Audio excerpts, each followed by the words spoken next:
Hey everybody, welcome back to the Kit Cave. So I thought I'd share a quick update with everybody with regards to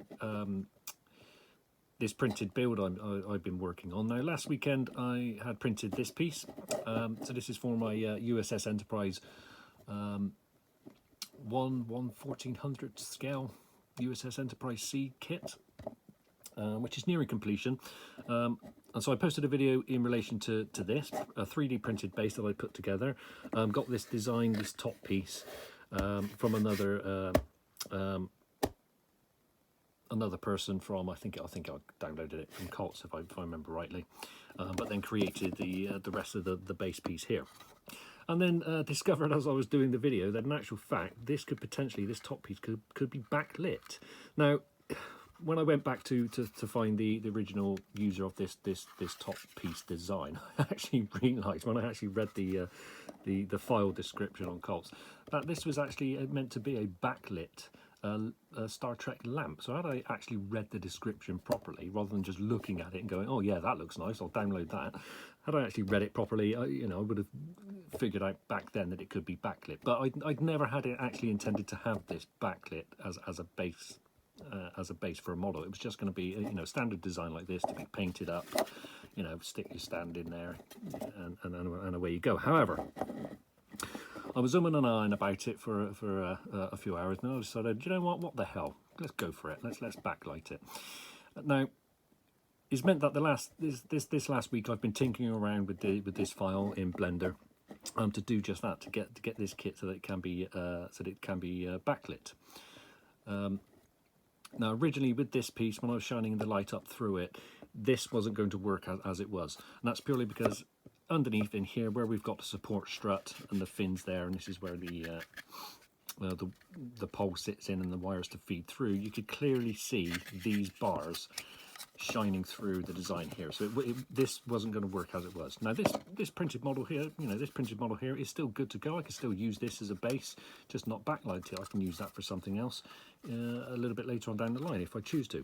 But decided, yeah, let's go for it. Let's backlight it. See how it's going to turn out. And that's what I've been doing over the last week. Is just tinkering, every bit of spare time I've got when I've got home from work on an evening, spending a couple of hours in front of the computer. And so what I've come up with is something very similar, and here it is. So I've got this version. Now it might not look all that different at this point, that's because it's all put together. The first thing I've done, of course, is reprinted the whole top piece. This is now done in white PLA, so it allowed the light to shine through better on the back end side. This is only, it's about 2mm thick.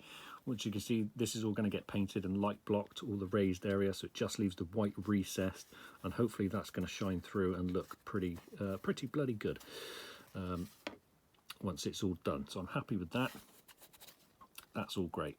The main differences I've had to make to this base then, modifications, are of course the internals. You can see here I've literally just finished mocking up the last piece here this morning before shooting this video. I've got my switch in situation here. The power jack is in the back there, but it's been the internal parts. So let me pop this out, and I'll explain what this bit is in a second. The main bits that I've had to remodel, of course, was the stand, the peg stand itself. So here we can see the difference. Now the fins are not like with the original model. The fins are now not at the top; they're down at the bottom. Which is a simple thing to do. I've actually made these a bit thicker as well. I didn't like originally how thin the original ones were. You can kind of see the difference there if I can show that well enough. So I've made these a little bit thicker just to give it a little bit extra stability, a little bit of extra support. But this is where pretty much all the modifications are. Here we've got an opening down here. This allows all the wires to feed through. That's coming through, and I have tested this.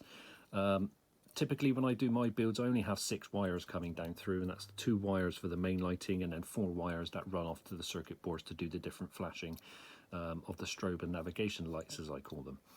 Got a bit of an issue there with the print. I don't know what's going on there.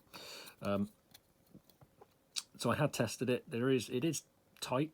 I'm not going to lie, it is tight, but the wires will feed through, and that was using I think it was 2.5mm diameter wire, which is quite thick.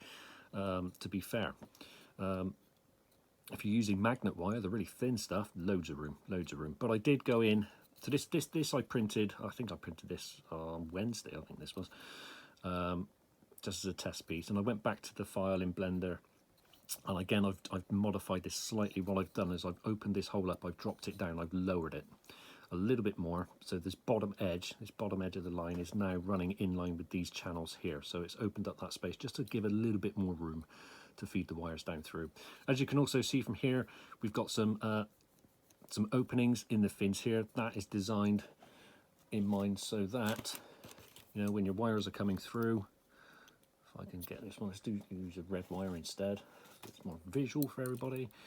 When you get your wire coming in, and again, this is the 2.5mm wire. Again, it is a bit tricky, a bit fiddly. You might need to get a bit, you know, a pair of tweezers to get these fed through the bottom here. Oh, come on, it's not going to go, is it? You get the idea, though. Once the wires are fed through, these channels are here, so you can feed your wires through internally. And so, you know, all the wires come from the switch, your circuit board, from the power jack. It all feeds through, all round like this, all on the internals, and it just basically keeps everything nice and neat and tidy inside. You know, you can run it round to your heart's content. There's plenty of room there. You know, the diameter of these cutouts are 6mm high by 14mm long, so there's plenty of room there to get all your wires in, feed it all round, and keeps it all nice and neat inside the actual base itself. Now, something I did spot with this piece, you know, when I mocked this piece up, and it's actually this, you know, this piece. You can't see it here on camera, but I was trying to put it into the base. I was thinking, you know, what's going on here? You know, why is it not going? Why is it not fitting in there properly as I designed it? And then I spotted an error that I'd made originally. Now, this is still the original piece. This is the unmodified. It's modified, but there was another modification I did to this. As a correction I had to do with the file with this one. This one still works absolutely fine. But it was one of these fins, one of these support fins, and I don't know how I did it. You know, I don't know how I managed to make the little error. But when I actually looked at it in Blender from the top-down view, I spotted that one of these fins, it was the bottom one down here, wasn't actually straight. It's actually on an angle. It's twisted. It was actually coming off more of an angle this side. And that was why I was having to kind of flex this a little bit to get it situated into the base. How I managed to not model that straight, I don't know, but that has now been corrected. So these fins are now absolutely parallel to each other. They're completely straight. And there we go. So that was what I've been working on this week with this particular piece. Also, what I've done is gone back, and again I printed this again. Printed this out again, but then I have modified this piece as well slightly, and that was of course to reopen up these channels in here where this peg slides into. What I had to do was make them a little bit bigger, so I increased the diameter here by about 0.5mm because it was a little bit tight. That's why on this piece I took a bit of sandpaper and just sanded it down on the edges here, and now it fits. So I've opened these up a little bit, but also you can see the channels are running all the way up. This time on the new modification, I basically had to go in and remodel the whole of the interior here, which wasn't really hard to do. It was just, you know, a couple of hours of fiddling around. Now these channels don't run all the way up. They only run up as far as the diameter here, with a little bit of extra space at the top. I think I've got about 2mm higher above for a channel, so you know you can get it in and make sure it's fully sat neat into the base. So that's okay. That's working now. I'm happy with that. That just slots in whichever way you want to go. Where's my base? There it is.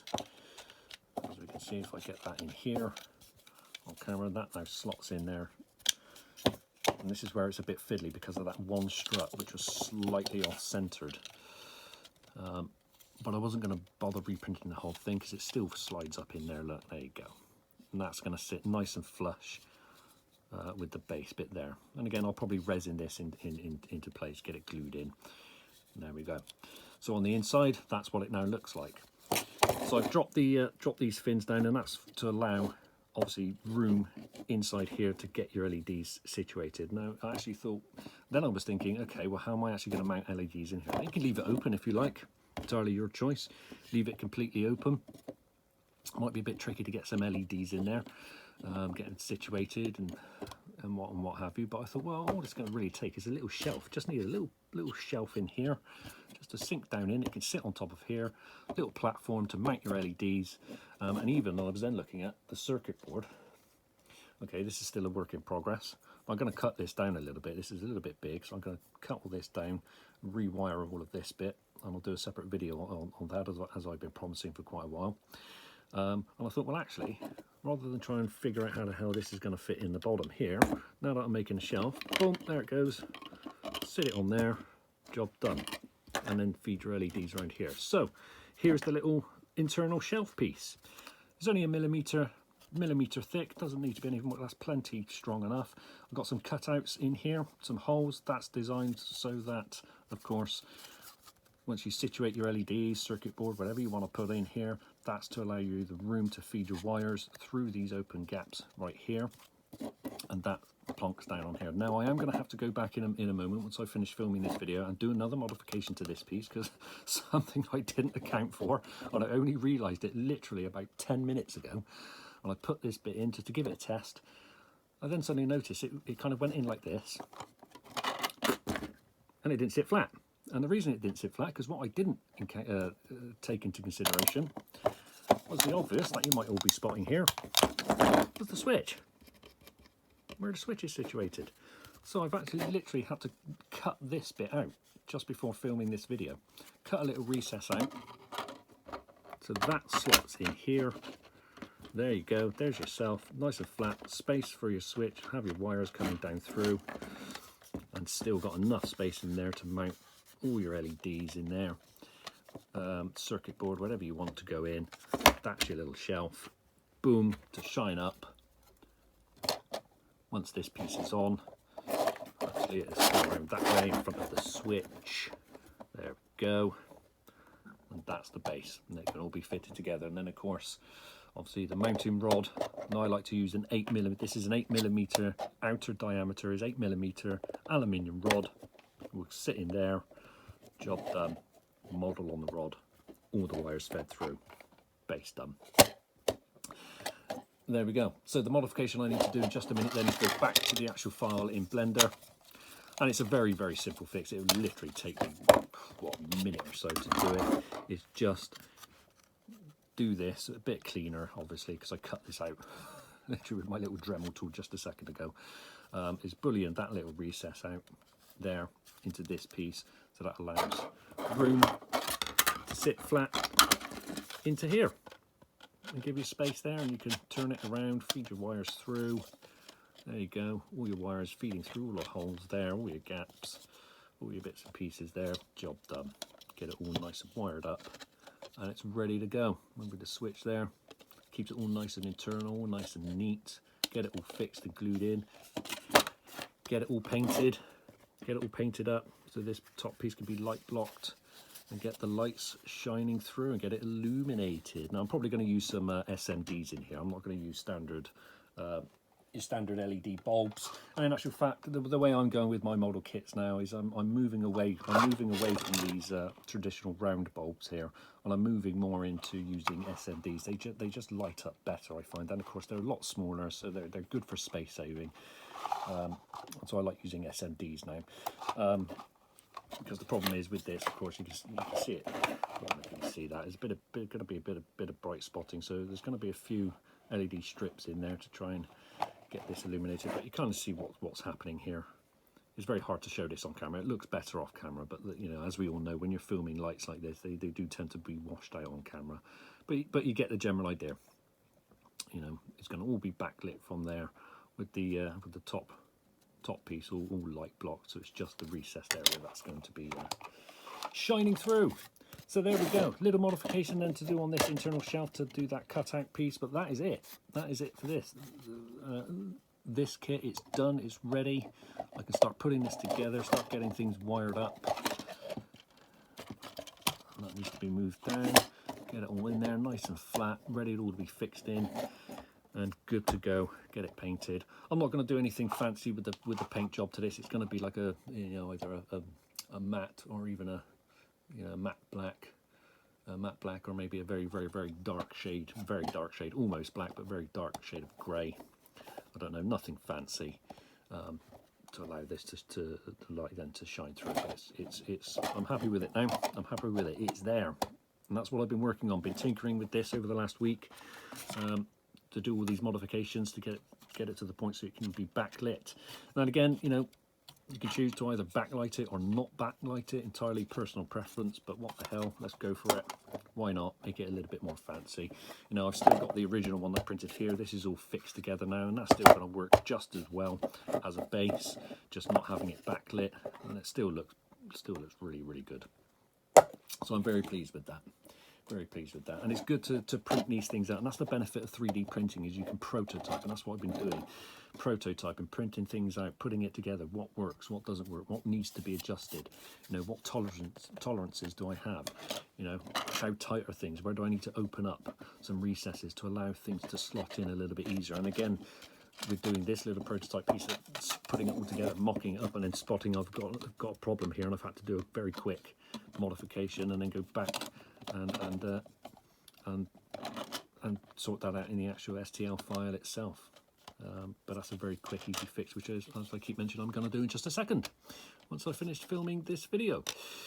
But there we go, base done. Happy with that. 5 inches. It's a 5-inch diameter from the bottom here. And again, the beauty with 3D printing is that you can scale this up to whatever size you want it to be. Obviously, bearing in mind that the holes for the switches are already cut into the actual STL file. This is a 20 millimeter switch, diameter switch. But again, anybody has access to any kind of 3D modeling software such as Blender and the like, very easy to just take that out, scale up the entire thing, put your holes back in for whatever diameter switches or whatever variant of switch you like. I just like to use these little red button rocker switches, is my preference, but you don't have to use that, entirely your choice. But there we go, scale it up. And so the plan, you know, part of my reasoning for doing this is, you know, with all the kits that we have, we get the stock based kits which are really, really good.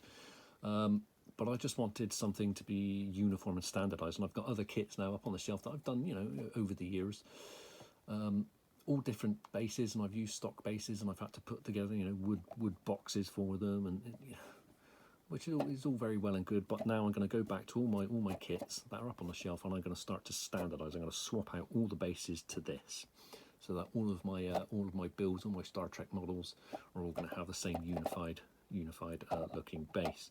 What I'm also thinking as well a little bit later on is I've got some Star Wars kits. I've already got a Millennium Falcon kit built. I've got I've still got Slave 1 that needs to be built, and that's been sat on my shelf for quite a few years, if I'm honest, and that's coming up in the works to do. I've also got the Revell, the Razor Crest, the 1/72 scale Razor Crest from Revell to put together.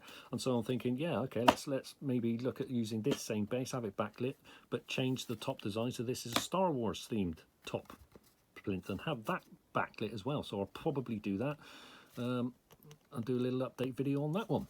Why not? The sky's the limit, and that's the beauty with 3D printing and 3D designing. You know, you can go nuts with it. Use your imagination to do these things. Really, really good.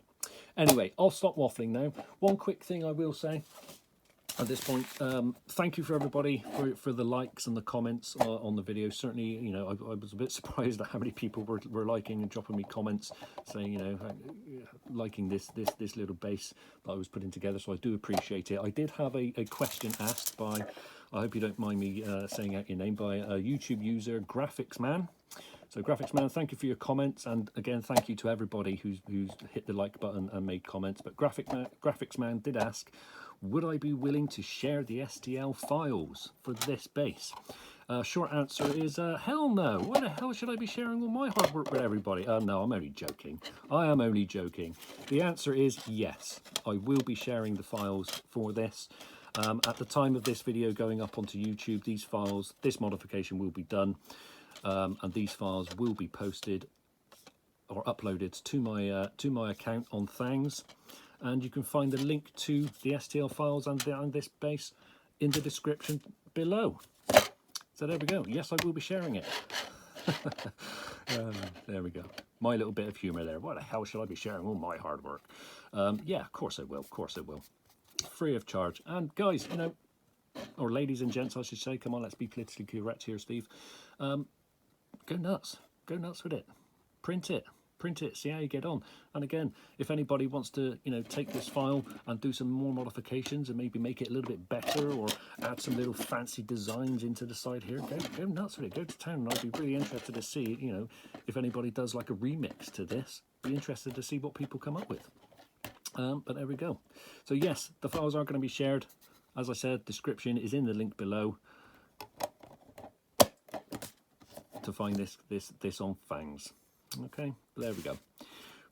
That's it from me. I'll carry on with this then. All that's left to do with this build now is literally get this painted, get it all put together, get it all glued in, all the bits fixed, and it's now literally a case of just all the wiring to do back over to the model kit, get all the wires fed through and get it into the base here.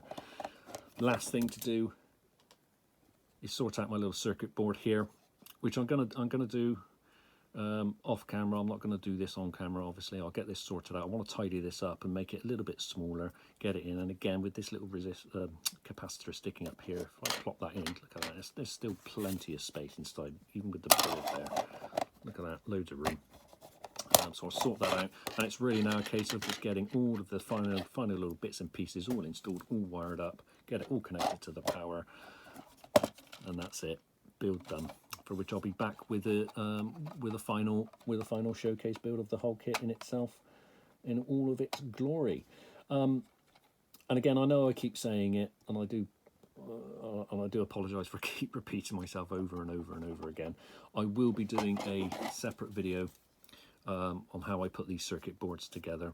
I won't show the whole soldering it actually onto here, but I'll do it on a prototype board, and it'll be you know, like a beginner's guide to how I put these boards together. And again, I'm no expert, and I've self-taught myself over the years of how to do these, but for people that are new to this hobby, it's just you know, my way of showing people how cheaply and how easily you can put these little boards together to get the flashing lights going. And this board will actually do well, it actually does more than what I use it for, to be fair, but it works just fine for doing the 2 different flash rates on what I call the strobe and navigation lights. So I'll do a separate video on that just to show you how it all goes together, and you know, how you work out what pin is which and what all the bits are and what they do and all the rest of it. But there we go. I'll stop waffling now. I need to crack on. And get this build done and finished. I'm hoping to try and get at least 99% of it done over this bank holiday weekend, depending on what goes on. Of course, it is the coronation day here in the UK for King Charles. Yeah, that's about as patriotic as I'm going to get there. But there we are.